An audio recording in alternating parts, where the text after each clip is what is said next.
Comment বলিস না। নমস্কার, অপূর্ব দত্তের লেখা কবিতা হারাচ্ছে রোজ ছেলেবেলা।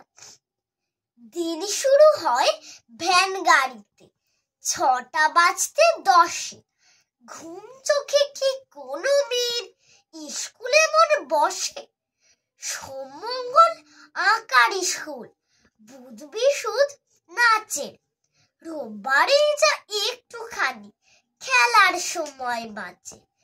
দুপুর বেলা গুচ্ছ খানিক বাড়ির অঙ্কের বোঝা। ধ্যাত্তেরি চাই, তাও যদি বা একটা হতো সোজা। একটু যদি ইচ্ছে হলো নাগরদোলে চড়ার, মা বলবে তাতেও নাকি ক্ষতি হচ্ছে পড়ার। আমার মতো কত মেয়ে ভুলছে পুতুল খেলা, এমনি ভাবেই হারাচ্ছে রোজ সবার ছেলেবেলা।